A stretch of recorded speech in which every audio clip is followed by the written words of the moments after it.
네, 안녕하십니까. 소셜미디어 마케팅 13주 차입니다. 드디어 거의 강의가 종반을 향해 가고 있습니다. 소셜미디어 마케팅에서 여러분들과 각각의 장들에서 여러가지 미디어 마케팅적 사고들을 배웠고요. 종반으로 갈수록 조금 더 큰 시각을 가지시기 위해서 미디어 마케팅 전략들이 어떻게 운영되는지, 그리고 그것보다 조금 더 확장적인 개념인 브랜드 마케팅 전략이 어떻게 운영되는지, 그리고 어떤 것들이 있는지 여러분들과 알아보도록 하겠습니다. 저는 사실 이 브랜드 마케팅 전략의 실행 단계에서 여러분들이 어떻게 들어갈 건지에 대해서 개념을 가지시는 걸 추천드립니다. 왜냐하면 우리가 이때까지 전략 분석이라든지 브랜드 전략이 왜 중요하고, 그 브랜드 전략이 왜 분석되어야 하고, 아이덴티티 수립을 해야 되고, 그리고 포지셔닝을 설정해야 되고, 커뮤니케이션을 해야 된다는 걸 아는데, 그 단계가 사실 실행 단계에 가면 생각보다 복잡하고 많은 것들을 고려해야 되기 때문에 여러분들이 어떤 수준까지 이걸 고려해야 될지, 많은 경험과, 사실 많은 경험이 가장 좋은 여러분들 밑거름이 될 거예요. 그렇다 보니까 그 많은 경험을 하시기 위해서는 사실 회사에 들어가서 실질적으로 배워야 할 수 있겠지만, 여러분들이 그 전에, 회사에 들어가기 전에 여러분들이 마케터로서, 아니면 마케팅을 하는 사람으로서, 아니면 마케팅에 관심이 있는 사람으로서 이 정도의 전략은 한번 세워봐야 여러분들이 회사에 들어가서도 조금 더 빠르게, 아니면 조금 더 크게 여러분들의 시각을 빨리 보여줄 수가 있단 말이죠. 하지만 밑에 실질적으로 회사에 가면 여러분들이 이런 전략을 세워볼 기회는 거의 없습니다. 실질적으로 없어요. 여러분들이 4, 5년 차가 되기 전까지는 여러분들한테 이런 일을 시키지도 잘 않는단 말이죠. 왜? 할 줄 모른다고 생각하니까. 그래서 여러분들은 그럴 필요 없다는 거죠. 여러분들이 이러한 기회가 왔을 때 이런 전략서라든지 전략적 실행 관점을 어떻게 볼 건지가 사실 제일 중요합니다. 그래서 어떻게 실행할 건데? 너가 말하는 건 어떻게든 좋겠어. 근데 어떻게 실행해야 되는 건데? 라고 했을 때 여러분들이 이렇게 실행하면 됩니다라고 자연스럽게 뒷페이지로 넘어가시는 게, 여러분들의 그 프레젠테이션 할 수 있는 내용, 뒷내용을 어떤 것들로 채울 것인지 여러분들과 함께 보도록 하겠습니다. 앞장에서 저희는 브랜드 전략적 분석이 끝났어요. 그래서 브랜드 전략의 중심이라고 할 수 있는 브랜드 아이덴티티 수립, 브랜드 포지셔닝 설정, 고객과의 커뮤니케이션 실행하는 단계에 대해서 오늘 여러분들과 같이 한번 해보고자 합니다. 그래서 브랜드 전략의 중심이라고 말할 수 있는 곳이에요. 브랜드 전략의 중심, 브랜드 전략을 먼저 분석하는 단계들은 앞에서 여러 가지 이렇게 분석하는 것들을 여러분들과 연습을 해봤죠. 그리고 나서 그것들을 통해서 우리는 실질적으로 우리 브랜드에 대한 아이덴티티를 수립해야 되고, 그리고 우리 브랜드의 포지셔닝을 설정해야 되고, 그리고 우리 브랜드의 고객과의 커뮤니케이션을 어떻게 실행해야 될지까지도 여러분들이 전략으로 다 세워줘야 된다는 거죠. 이게 여러분들이 세워야 될, 해야 될, 봐야 될 내용입니다. 그래서 뭐 복잡하다고 보이실 수 있지만, 이게 여러분들이 많이 익으면, 지금부터 많은 브랜드들을 연습해 보시면 여러분들 케이스 스터디가 엄청나게 많을 거예요. 그래서 그것들을 여러분들이 연습할 수 있는, 도대체 어떤 걸 공부해야 될지 잘 모를 때, 내가 광고를 하고 싶은데 어떤 것들을 공부해야 될지 모르겠어, 어떤 것들을 확인해 봐야 될지 모르겠어 라고 했을 때, 이런 브랜드 전략 실행서를 여러분들이 만들어 간다면 여러분들이 전부 다 포트폴리오가 될 거예요. 정말 얘는 브랜드 전략을 하나 짤 수 있겠구나 라고 생각한단 말이죠. 그렇게 생각하는 게 매우 중요합니다. 기본적으로 여러분들이 고객 커뮤니케이션부터 시키거나 SNS 컨텐츠부터 기획시키거나 하는데, 그런 과정보다는 여러분들이 넓은 과정, 큰 과정을 보면서 이것을 조금 더 효율적이고 효과적으로 만드는 게 여러분들의 능력에서도 좋고, 어떤 게 더 효율적이고 효과적이라는 거를 여러분들이 미리 봐두시면은 많은 걸 받으시면 이게 훨씬 더 빨라요. 당연히 그 길이 고정된 길은 아니지만 기본적으로 그 루트에 대해서는 여러분들이 아시고 조금 더 확장적으로 계속 공부할 수밖에 없는 이런 광고의 환경이란 거죠. 그래서 실질적으로 광고 세계에 들어오시면 사실 가장 빠른 시대이기 때문에 여러분들도 많은 것들을 접할 수밖에 없어요. 그래서 멋있어 보이고 더 있어 보이고 하는 거죠. 근데 그런 것들을 여러분들이 즐기지 못한다면 사실 광고는 여러분들과 안 맞을 수도 있습니다. 그래서 새로운 것들, 그리고 새로운 채널들, 그리고 새로운 스팟들 여러분들이 즐기셔야 돼요. 좋아하시잖아요. 여러분들 좋아하시잖아요. 새로운 카페 가고 새로운 카페에 대한 새로운 특성을 찾는 것들. 그리고 그 특성을 찾아서 아이덴티티를 수립하고 포지셔닝을 설정해서 고객과의 커뮤니케이션을 어떻게 해야 될지 여러분들이 직접 설계해 보는 거죠. 얼마나 재밌겠어요. 그래서 첫 번째 단계는 이 브랜드 전략의 중심의 첫 번째 단계는 브랜드 아이덴티티를 수립하는 것입니다. 여러분들이 브랜드 아이덴티티를 수립한다고 하면 많이들 생각하시는 게 이 브랜드 이미지를 만든다라고 생각하세요. 하지만 이 두 가지는 엄격히 말하면 달라요. 당연히 포함되어 있는 내용은 있지만 엄격히 말하면 다르다는 거죠. 그래서 브랜드 아이덴티티를 수립한다 하면은 우리가 그 소비자들한테 우리 브랜드에 대해서 어떤 연상을 할 것인가 결정하는 것을 가장 주로 두고 있지만 그 사이엔 그 가장 깊숙한 내면에는 브랜드에 대한 비전을 수립하는 것과 마찬가지라는 거죠. 우리 브랜드는 이런 브랜드다. 이런 브랜드가 되기 위해서 노력해야 된다. 라는 그 브랜드 아이덴티티. 그게 바로 브랜드 비전과 연결되는 겁니다. 그래서 흔히 사람들이 브랜드 이미지와 동일한 의미로 인식되는 경우가 되게 많은 거예요. 하지만 차이는 뭐겠어요? 브랜드 이미지가 소비자가 현재 갖고 있는 브랜드에 대한 연상을 의미하는 반면에 브랜드 아이덴티티는 소비자들이 앞으로 갖게 될 브랜드에 대한 모습 그리고 비전들 그런 것들을 의미한다는 거죠. 완전히 다르죠. 보는 시각이 완전 다른 거예요. 그래서 브랜드 아이덴티티와 여러분들은 이제부터 브랜드 아이덴티티와 브랜드 이미지를 혼용해서 사용하지 마세요. 그게 더 정확한 거니까. 그래서 브랜드 아이덴티티는 이제 여러분들이 한번 확인해 볼 건데 그 예전부터 어떻게 세워왔는지부터 여러분들과 볼 거예요. 그래서 브랜드 아이덴티티를 세워보는 4가지 관점부터 여러분들과 함께 보겠어요. 그래서 브랜드에 따라서 이 4가지 관점이 아이덴티티가 형성되어 있는 브랜드가 있을 수도 있고 4가지 중에서 특별히 강한 한 가지 아이덴티티를 가진 브랜드가 있을 수도 있어요. 그래서 이 4가지가 다 답은 아닙니다. 하지만 이 4가지가 다 혼용될 수도 있고요. 그 4가지가 더 있을 수도 있어요. 4가지보다. 사실 지금 시대는 4가지보다 훨씬 더 많이 보고 있어요. 브랜드 아이덴티티를. 그래서 예전부터는 어떻게 확인해 왔는지 이 브랜드 아이덴티티에 대해서 어떤 것들로 아이덴티티를 잡아왔는지 한번 같이 보도록 하겠습니다. 자, 브랜드 아이덴티티는 아까도 말씀드렸다시피 미래를 보는 거고 이미지는 현재를 본다고 생각하시면 좀 더 쉬울 거예요. 그래서 제가 질문을 드린다면 브랜드 아이덴티티를 표현할 수 있는 것이라고 물어보면 되는 거죠. 어떤 것들이 브랜드 아이덴티티를 표현할 건지 라는 거예요.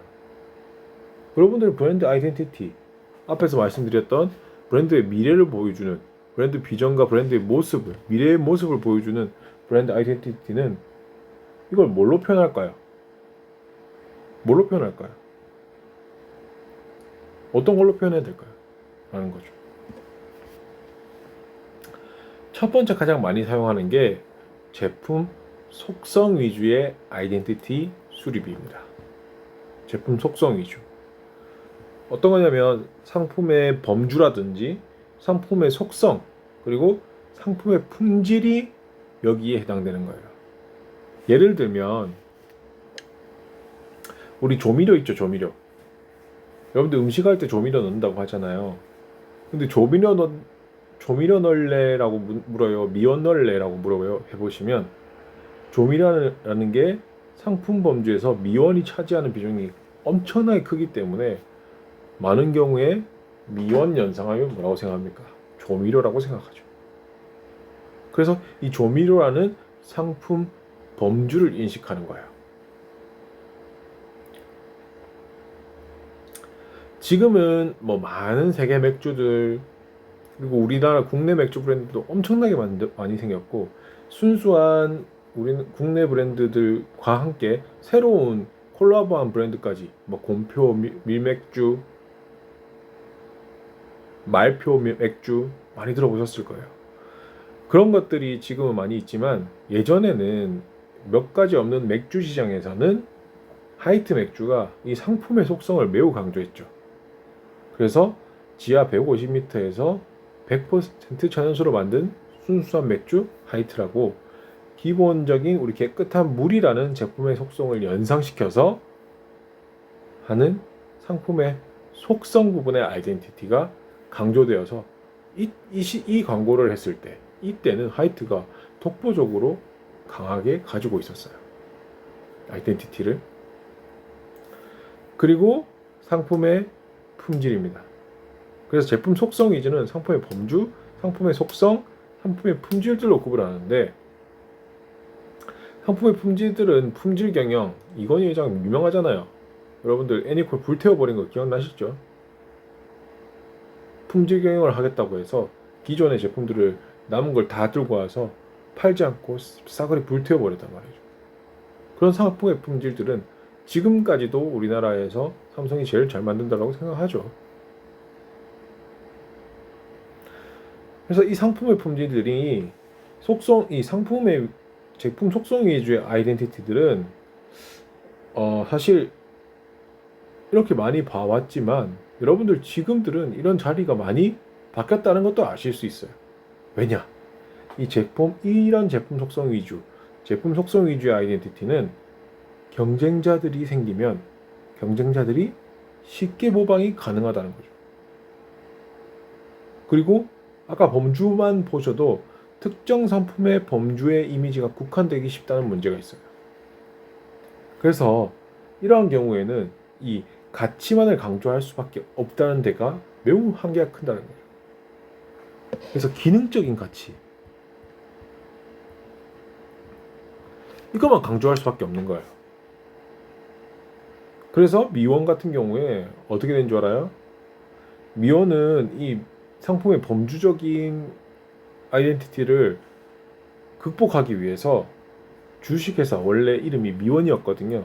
지금은 대상그룹으로 바꿨어요. 오래됐어요, 이 이야기는. 그래서 미원은 대상그룹이 만드는 제품이죠. 원래는 주식회사 미원이었어요. 자, 이렇게 첫 번째는 제품 속성 위주의 아이덴티티입니다.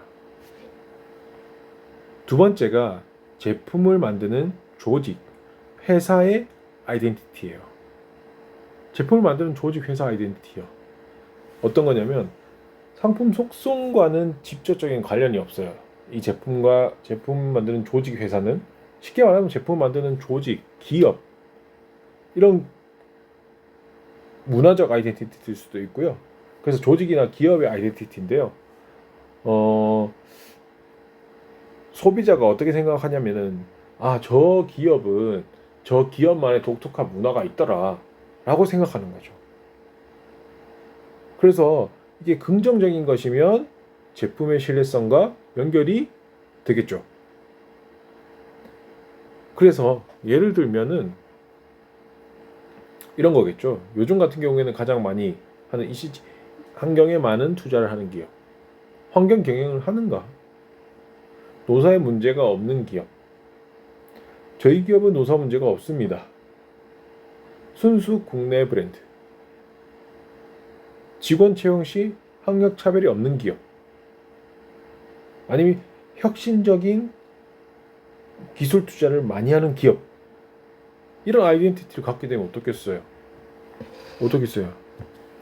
개발 상품의 신뢰성에도 긍정적으로 영향을 미치는 거죠.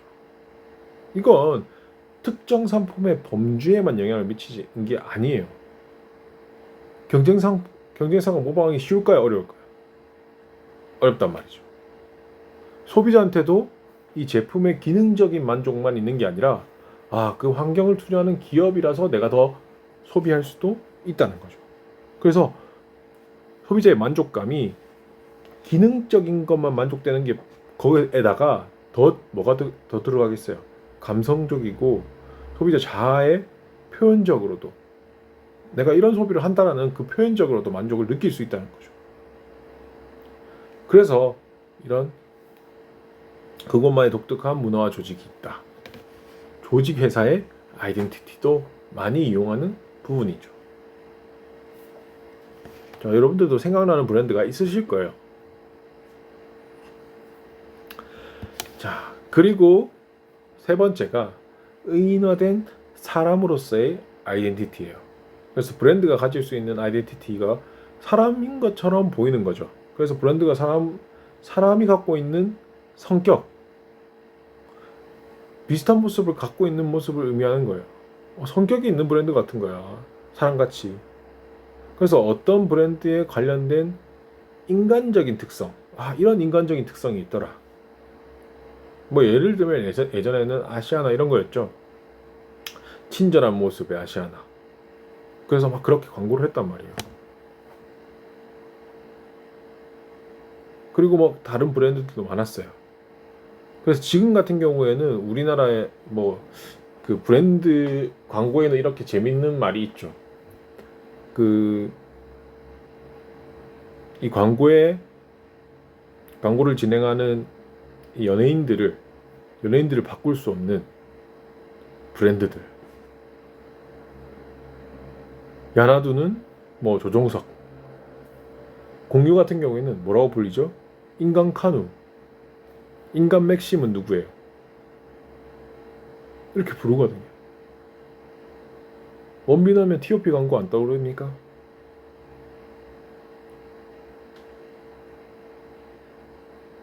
이도카 이분 보시면 뭐가 생각나죠? 어떤 브랜드가 생각나요? 타이모가 생각나나요?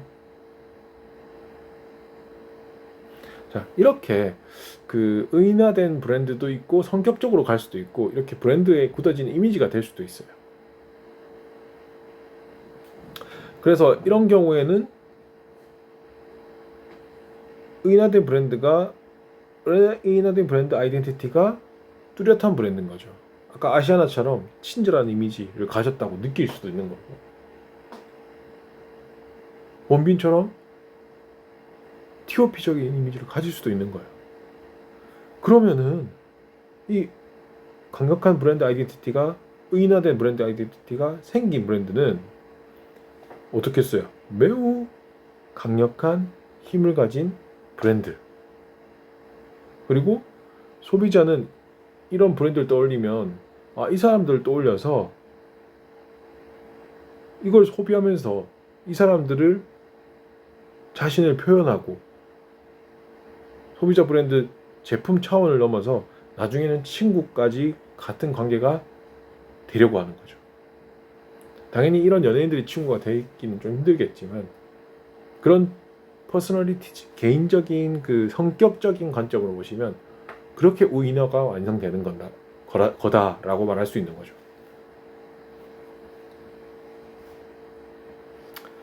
나이키 하면 뭐가 생각나세요? 에어조단 생각나잖아요. 이런 것들은 뭐 그런 개인적인 감성으로 나이키를 받아들일 수 있다는 거죠. 열정, 도전 이런 것들 많이 보셨죠. 자, 그리고 제품 속성, 회사, 그리고 성격. 네 번째로 가시적 상징의 아이덴티티입니다. 가시적인 상징의 아이덴티티. 심벌이라고 생각하시면 돼요. 심벌. 여러분들이 시각적으로 보이는 브랜드 로고나 형태, 색깔 이런 것들이 여기에 해당되는 거예요. 자, 벤츠하면 뭐 떠오르세요? 자동차 떠오르시겠지만 이 삼각별 떠오르시죠?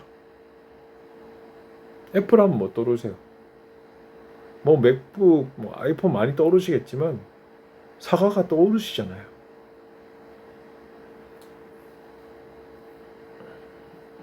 맥도날드도 마찬가지예요. 벤츠의 심벌, 맥도날드 황금색 아치, 이거 M자 있죠? 기억나시죠? 이게 그것만 봐도 브랜드의 제품, 서비스, 고객과의 관계, 브랜드 퍼스널리티까지 쉽게 연상이 가능하거든요. 그래서 기업들은 경쟁사랑 뚜렷하게 구별되는 자신만의 가시적인 상징을 가지기 위해서 수많은 돈을 투자하고 있어요. 가장 최근에 기아가 로고를 바꿨잖아요. 여러분들 기아 그 사례 조금만 찾아보셔도 이걸 바꾸기 위해서 얼마큼의 그 돈이 들어갔다는 걸 나오실 거예요. 5천억 제가 들었거든요. 그런 것들이 그냥 바꾸는 비용이 아니에요. 이 비용들이 다 들어가는 거죠. 제품, 서비스, 고객과의 관계, 브랜드 퍼스널리티 이런 것들을 바꾸기 위해서. 맥도날드 같은 경우에는 전 세계인 모두 가지고 있잖아요. 대부분의 나라에서. 근데 그 대부분의 나라에서 모든 점포에서 똑같은 색깔의 맥도날드 로고를 사용하기 위해서 해마다 돈을 쓰는데 비용이 산정되어 있어요. 이런 가시적인 아이덴티티를 유지하기 위해서 엄청난 비용을 사용한다는 거죠. 그래서 이 브랜드 아이덴티티를 잡는 방법들이 생각보다 많죠. 여러분들도 생각나는 성격도 있으실 거고 아이덴티티 가시적인 상징도 있으실 거예요. 이게들이 다 복합적으로 떠오르실 때도 있어요. 그리고 이거 외에도 더 많은 아이덴티티 수립 방법들이 많습니다. 하지만 이게 대표적으로 사용돼 왔던 아이덴티티 수립이고요. 그리고 여러분들이 이제 나아가서 좀 더 날려가려면 이런 것들은 기본이고 조금 더 새로운 아이덴티티 수립 방법들이 어떤 것들이 있는지 확인해 보시면 더 좋죠. 자, 이렇게 많은 속성으로 제품 속성을 가진 뭐 조직 속성을 가진 아이덴티티 수립 한번 찾아봤습니다. 그래서 이 브랜드 아이덴티티는 브랜드가 고객에게 인식되어지는 것이라는 이미지가 브랜드 아이덴티티라면 이 브랜드 아이덴티티를 브랜드 포지셔닝을 통해서 더 구체적으로 실행되게 되는 거죠. 그래서 이 브랜드 포지셔닝을 통해서 아이덴티티를 구체적으로 실현하는 거예요. 그래서 아이덴티티 수립을 통해서 아이덴티티를 수립하고 이제 실현을 해야 되는 거잖아요. 그럼 이제 우리는 포지셔닝을 가지고 실현하는 거예요.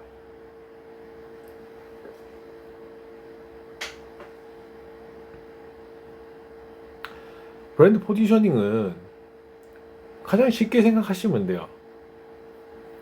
우리가 포지셔닝을 한다? 그러면 제품의 여러 가지 우리가 가지는 브랜드 제품이 가지는 여러 가지 이미지가 있을 거예요. 그리고 그것들을 브랜드 포지셔닝 기업의 입장에서 보시면 여러분이 브랜드 마케터로 보시고 이 브랜드 포지셔닝을 한다고 하면 브랜드 여러 가지 이미지 중에서 마케터가 고객에게 인식시키고 싶은 이미지인 거예요. 마케터가.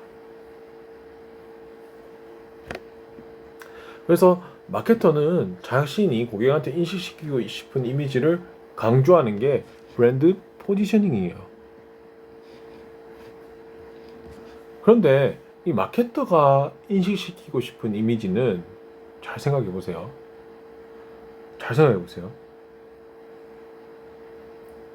마케터가 고객한테 인식시키고 싶은 이미지를 강조하는 거는 자신이 중요하다고 생각하는 것뿐만 아니라 소비자가 중요하다고 생각하는 것도 중요하다는 거죠. 그래서 브랜드 포지셔닝이란 건 사실 마케터가 소비자들한테 인식시키고 싶은 이미지가 있어요. 정확하게. 하지만 그것들이 실질적으로 인식이 되냐? 라고 생각해 봤을 땐 생각보다 어렵다는 거예요. 그래서 뭘 고려해야 되냐면 마케터로서 자신이 중요하다는 거 당연히 고려해야 돼요. 우리 브랜드 입장에서. 하지만 그것만 생각하면 절대 포지셔닝이 되지 않아요. 그래서 어떤 것들을 봐야 된다? 고객이 중요하다는 것도 생각해야 돼요.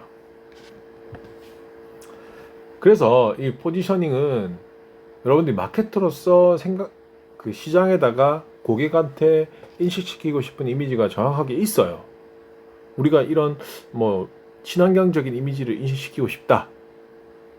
그 내가 중요하다고 생각하는 걸 인식시키고 싶지만 사실 고객은 외면할 수도 있다는 거죠. 그래서 고객이 중요하다고 생각하는 것도 생각을 같이 해주고 포지셔닝을 잡아야 돼요. 자, 그래서 포지셔닝에 대한 사례와 어떻게 잡아가야 되는지는 두 번째 시간에 여러분들과 같이 하도록 하겠습니다.